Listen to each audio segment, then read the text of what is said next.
Buongiorno, benvenuti alla TG Sicilia, le principali notizie. Omicidio-suicidio ad Agrigento, 47enne uccide la moglie tagliandole la gola e si toglie la vita impiccandosi nella propria abitazione nel quartiere Fontanelle. Confessa il pusher dei VIP, lo chef Mario Di Ferro, finito agli arresti domiciliari con l'accusa di aver ceduto droga a esponenti della Palermo Bene, risponde al GIP e ammette i fatti contestati dalla Procura. Cardiochirurgia pediatrica riapre dopo 13 anni all'ospedale civico di Palermo. Finiscono i viaggi della speranza fuori dalla Sicilia, dice il presidente della regione Schifani, che sul reparto di Taormina assicura: faremo in modo che continui a lavorare. Un comitato per i piccoli ospedali. Nasce un coordinamento regionale in difesa dei presidi sanitari periferici, redatto un documento da inviare alla regione. Via ai saldi, parte anche in Sicilia la stagione degli sconti estivi con nuove regole, stimata una spesa media di 200 euro a famiglia. Dall'Unione dei Consumatori un decalogo antifregature.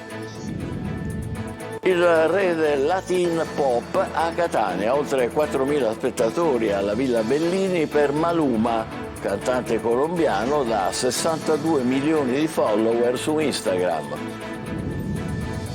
Calcio è cominciata con i test atletici a Veronello, la nuova stagione del Palermo.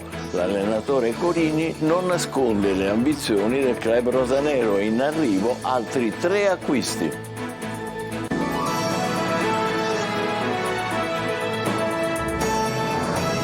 Bentrovati, tragedia familiare ad Agrigento nel quartiere periferico di Fontanelle. Un uomo di 47 anni ha ucciso la moglie 45enne tagliandole la gola e poi si è suicidato impiccandosi. La drammatica scoperta è stata fatta dal figlio della coppia, il servizio di Davide Sardo.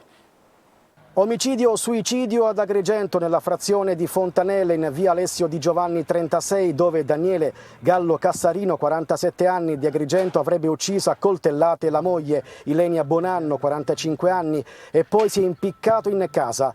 La coppia ha 2 figli di 19 e 15 anni. Sul posto sono intervenuti i poliziotti della squadra volanti e i carabinieri del nucleo operativo e radiomobile.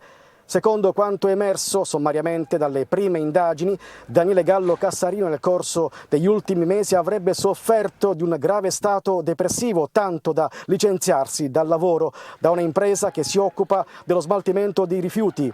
La moglie ha lavorato in un negozio in via Imera per provvedere alle spese familiari. Uno dei figli ha telefonato a casa e non ha risposto nessuno. È quindi scattato l'allarme, poi la macabra scoperta. Sul posto anche il procuratore facente funzioni di Agrigento, Salvatore Vella. A quanto pare in passato i coniugi avrebbero litigato in più occasioni e alcuni vicini infatti avrebbero assistito ad interventi delle pattuglie di polizia.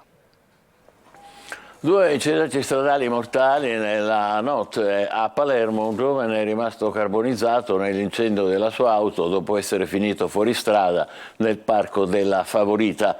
La vittima, 22 anni, avrebbe perso il controllo della vettura finendo contro un albero. A Taormina un turista australiano di 25 anni ha perso la vita nei pressi del parcheggio Lumbi. Stando a una prima ricostruzione, il giovane è andato a schiantarsi alla guida di uno scooter contro uno dei pilastri della galleria Paramassi. Ha confessato al GIP di aver ceduto cocaina ai VIP della cosiddetta Palermo Bene, lo chef Mario Di Ferro, ai domiciliari dal 29 giugno scorso, ma la sua è una confessione parziale. Secondo la sua versione si sarebbe trattato di una cortesia fra amici. Lui non avrebbe guadagnato sulla vendita. Manlio Viola.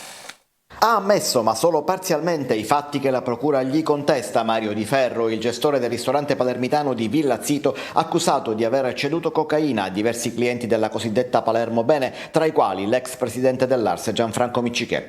Di Ferro, ai domiciliari con l'accusa di cessione di sostanze stupefacenti, è stato sentito dal GIP di Palermo nel corso dell'interrogatorio di garanzia e ha risposto per un'ora alle domande in presenza del PM Giovanni Antoci. L'indagine che ha portato all'arresto del ristoratore coinvolge anche 3 dipendenti dipendenti del locale che sarebbero stati utilizzati nell'attività di spaccio e Gioacchino e Salvatore Salamone che secondo l'accusa avrebbero fornito allo chef la droga. Facevo uso di stupefacenti e con alcuni amici di una vita accadeva che io gli procurassi la cocaina e gliela facessi avere, poi loro mi davano i soldi che avevo speso, ma io non ho mai guadagnato un soldo, ha precisato però Di Ferro, difeso dall'avvocato Claudio Gallina Montana.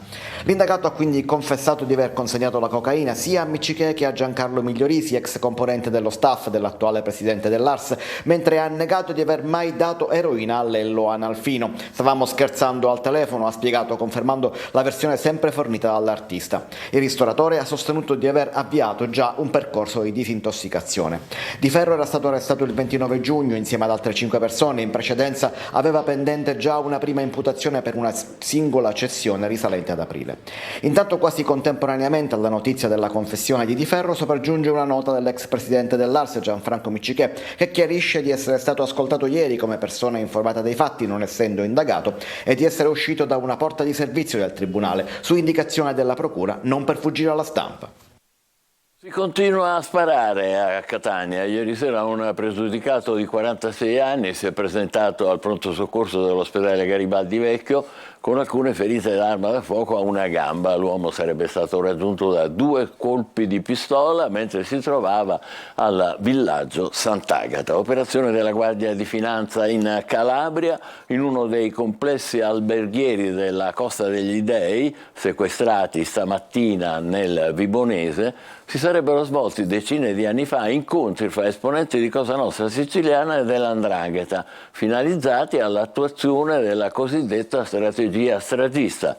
Nel corso dei summit che si sarebbero tenuti dopo gli omicidi di Falcone e Borsellino, i rappresentanti della mafia siciliana, secondo alcuni pentiti, avrebbero proposto a quelli dell''Ndrangheta di aderire appunto alla strategia stratista portata avanti in quel periodo. Cambiamo argomento. La cardiochirurgia pediatrica torna a Palermo dopo 13 anni in partnership con la Fondazione San Donato di Milano. Oggi la presentazione a Palazzo d'Orléans. Marco Gullà. Una partnership che permette alla Sicilia di compiere un passo in avanti nella sanità. Dopo 13 anni riapre all'ospedale civico di Palermo la cardiochirurgia pediatrica e delle malattie congenite. È stata realizzata in collaborazione con la fondazione del gruppo San Donato di Milano. Questa mattina la presentazione del nuovo reparto in una conferenza stampa a Palazzo d'Orléans. Niente più viaggi della speranza, ha detto il presidente della regione Renato Schifani. Eviteremo così le sofferenze delle famiglie costrette a lasciare la Sicilia per far curare i figli. Nel reparto a disposizione ci sono 11 posti letto di degenza e 4 in terapia intensiva. Viene così trasferita nel capoluogo siciliano tutta la competenza sulle patologie cardiache congenite accumulata dall'IRCS Policlinico San Donato. È un momento molto importante, siamo molto felici di quello che abbiamo creato, che è già iniziato. Abbiamo iniziato a operare, quindi possiamo affermare che all'Arnas civico di Palermo esiste la cardiochirurgia del congenito pediatrica e del congenito adulto. I pazienti che in questo momento abbiamo in lista sono tutti pazienti che si sarebbero dovuti operare a Milano presso il mio centro e che hanno accettato di essere operati qua, perché ci siamo noi a garanzia della continuità, della qualità e dell'eccellenza che offriamo a Milano. Siamo assieme a lavorare con l'equipe locale e penso che questo sia una garanzia assoluta di qualità e di risultati. E i giornalisti che hanno chiesto su cosa ne sarà adesso del reparto di cardiochirurgia pediatrica di Taormina, Schifani ha detto: faremo in modo che il reparto continui a lavorare. Grazie alla proroga tecnica ricevuta monitoreremo comunque l'attività del centro e insieme con il ministro Schillaci ci aggiorneremo per studiare soluzioni. Mi sento di dire, ha aggiunto Schifani, che Taormina non verrà spogliata della cardiochirurgia pediatrica dall'oggi al domani, ha concluso il presidente della regione sulla situazione sanitaria a Taormina. Intanto cittadini e sindaci si mobilitano in difesa dei piccoli ospedali. Nasce un coordinamento dei comitati spontanei per mantenere in vita i presidi sanitari periferici. Lorena Dolci. Non solo i sindaci a difesa dei piccoli ospedali, anche i cittadini scendono in campo per mantenere quei presidi sanitari periferici sempre più sguarniti di medici e lo fanno unendo forze ed energie. 7 comitati spontanei che si sono uniti nel coordinamento regionale per il diritto alla salute, da Caltagirone a Patti, da Gela a Canicattì. I medici non sono equamente distribuiti. Sono andati in pensione molti medici, sia del pronto soccorso nei vari reparti, e non sono stati sostituiti, mentre nelle grosse aziende ospedaliere esistono piante organiche quasi al completo.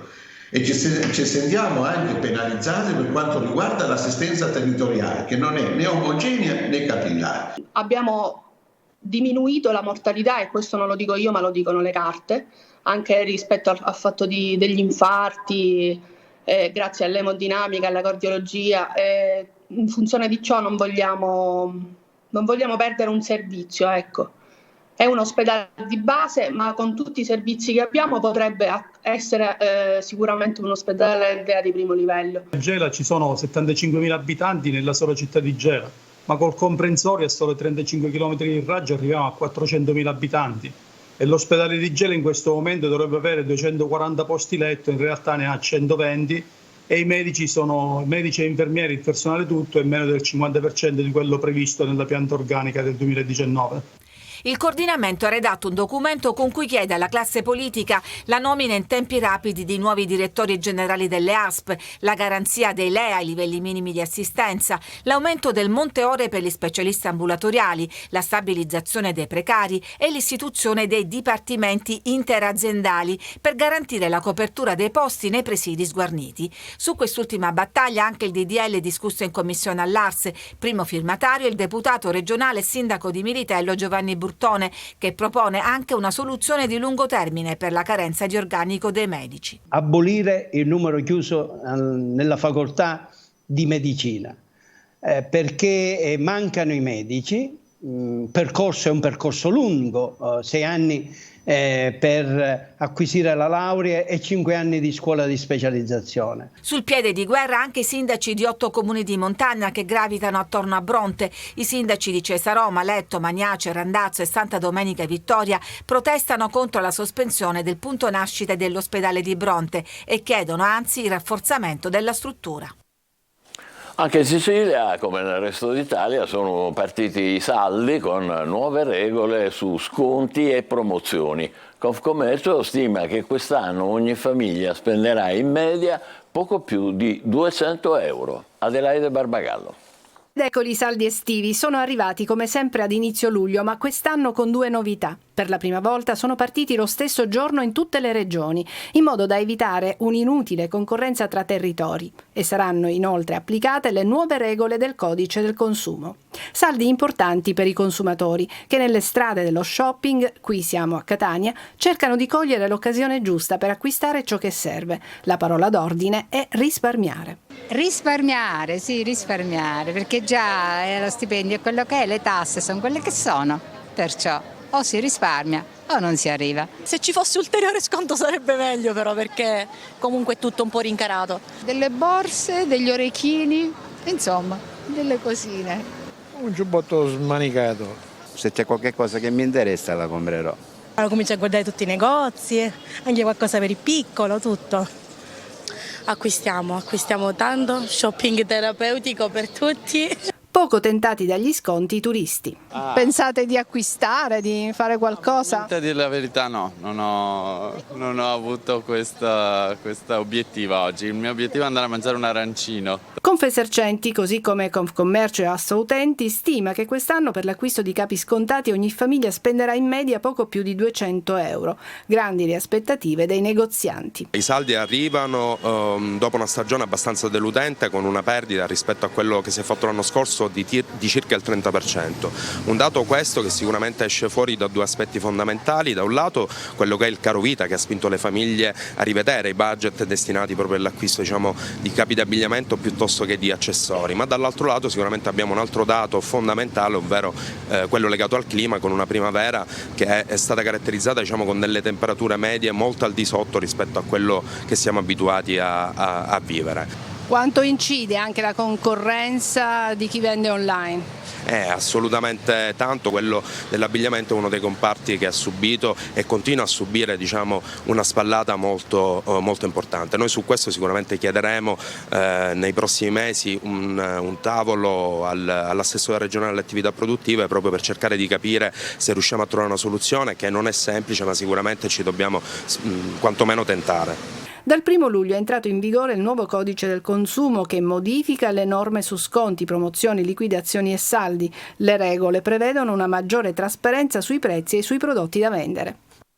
E appunto con il via ai saldi estivi arriva dall'Associazione Nazionale dei Consumatori il decalogo antibidone. Scopriamo insieme gli accorgimenti da adottare per evitare brutte sorprese. Giusy Lazzara.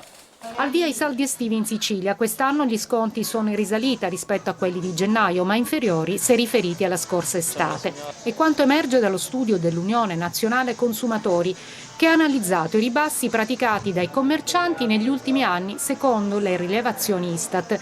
Il record della convenienza spetta all'abbigliamento, che conta una riduzione del 23,3%, rappresenta la voce più scontata. Seguono le calzature col 19,1% e fanalino di coda gli accessori con il 10,7%. L'andamento dei prezzi nell'ultimo anno ha visto un'inflazione galoppare intorno al 10-12%, anche nei settori del commercio, quindi abbigliamento, calzature, eccetera, eccetera.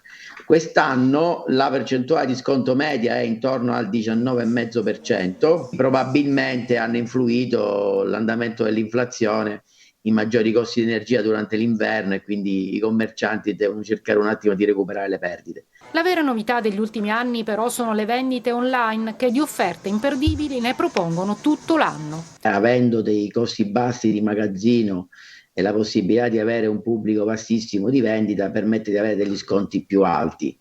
Quello che poi spesso incide è le spese di spedizione. Tengo uno sconto maggiore, ma se c'è un problema ho più difficoltà a gestirlo e probabilmente subisco un costo maggiore nella restituzione del prodotto. Così un'occhiata ai 10 consigli anti-bidone proposti dall'Unione Nazionale Consumatori possono tornare utili.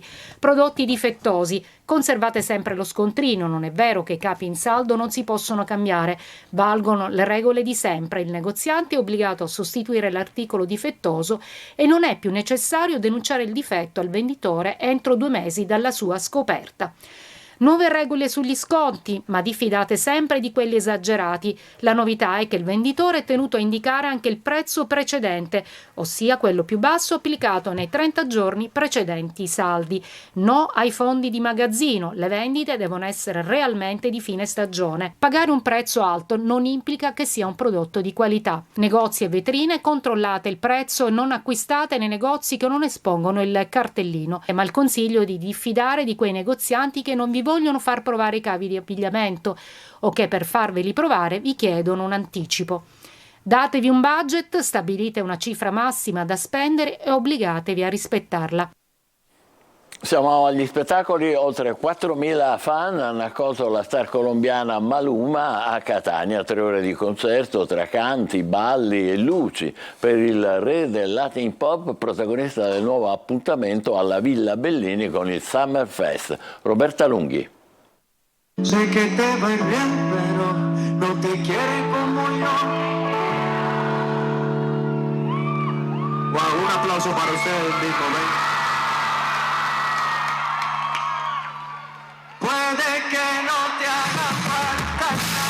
Uno scambio di emozioni con il canto che dal palco diventa un coro dei fan in visibilio e il movimento del corpo e dei telefonini illuminati sono specchio della gioia che la musica sa scatenare. È stato così il concerto di Maluma a Catania, in una Villa Bellini che scoppiava di presenze. La star colombiana, intenzionata a prendersi lo scettro di re del Latin Pop, era attesissimo dagli oltre 4.000 giovani che sin dalle prime ore del pomeriggio hanno presidiato l'ingresso di Villa Bellini per un posto in prima fila nell'ennesimo appuntamento del Catania Summer Fest.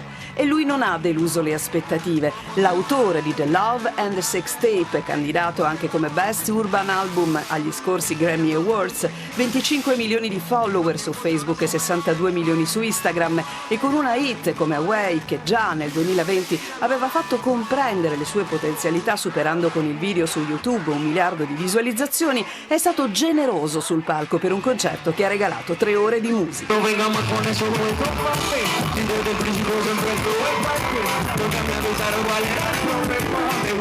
Ad aprire il live, oltre alla cantante idolo di Malta Emma Muscat, anche il DJ e producer catanese Mignan Geni. L'atmosfera che si respira è bellissima e ovviamente come ogni volta esibirmi nella mia città dopo tanti successi è davvero qualcosa di unico e fantastico. È stato uno show ricco di effetti speciali, fuochi, coriandoli, giochi di luce dinamici e maxi LED wall di 12 metri su un palco immenso animato anche da un corpo di ballo. Conoscevano tutte le sue canzoni, fan giunti da ogni parte dell'isola, Coco Loco, Corazon e alcune delle sue hit storiche che lo hanno visto collaborare con Ricky Martin e Shakira. E questi canti all'unisono sono stati il viatico per l'ennesima condivisione di una notte catanese che sembrava non volesse mai finire. Grazie mille Catania, grazie mille. Facciamo una breve pausa, tra poco per il calcio e ambizioni di Corini per il prossimo campionato. Vi aspettiamo.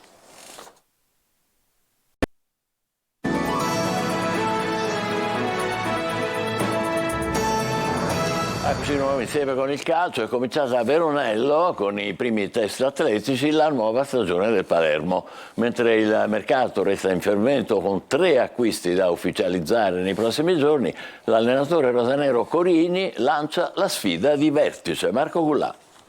Il ritiro in Trentino inizierà il 9 luglio, ma il Palermo già da ieri sta scaldando i motori a Verona. Si inizia a sudare per una stagione che, stando alle dichiarazioni dei vertici del City Group, dovrà essere da protagonista. Prime parole intanto per il tecnico rosanero Eugenio Corini, che da Veronello lancia il guanto di sfida in vista del campionato, che inizierà ad agosto. L'obiettivo fondamentale è vestire dei colori, una maglia molto importante che pesa ma che ti può dare grande forza, energia, e dunque ci stiamo preparando al meglio già da oggi per far sì che la nostra stagione sia piena di soddisfazioni per noi e per i nostri tifosi.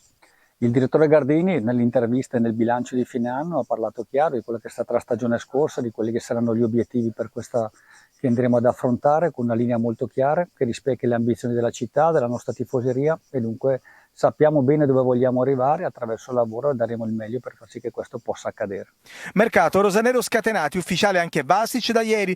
3 i colpi che il Palermo ufficializzerà nei prossimi giorni. A breve sarà la volta di Ceccaroni e Mancuso. I 2 calciatori hanno già svolto le visite mediche. Poi sarà la volta di Roberto Insigne. Il calciatore napoletano, infatti, sarebbe vicinissimo alla firma. Questione di dettagli e poi anche lui sarà ufficializzato. Sempre vivo l'interesse per una mezzala. Si puntano Valoti del Monza e Collocolo dell'Ascoli. Il calciatore piace al Palermo, che aveva manifestato la volontà di portarlo in Viale del Fante.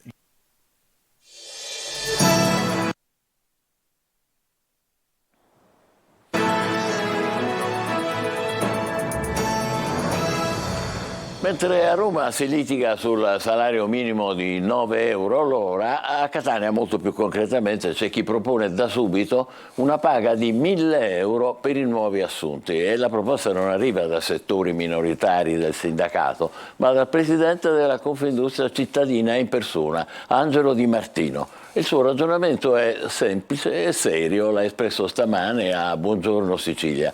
Se noi imprenditori non proponiamo busta paga più corpose di quelle ben più modeste che attualmente sono proposte per i primi impieghi, ha spiegato Di Martino, non si fermerà la continua emorragia dei giovani più capaci che abbandonano ogni anno Catania e neppure il lavoro nero.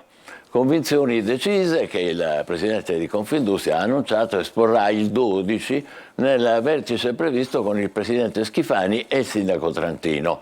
Un appuntamento importante. Di Martino, a capo di una holding dei trasporti con 1.500 occupati da soli 2 mesi al vertice di Confindustria, punta ai fatti e proporrà subito ai colleghi imprenditori e amministratori questa soluzione concreta per affrontare davvero il problema della disoccupazione giovanile. Busta paga più alta, 1.000 euro per cominciare. E sempre il 12 Di Martino chiederà le infrastrutture indispensabili per rendere Etna Valli realmente attrattiva. E il governatore Schifani, ha detto Di Martino, gli ha assicurato che per quegli investimenti i soldi si troveranno. Verificheremo se l'ora della concretezza è arrivata davvero. Catania e la Sicilia non possono più aspettare.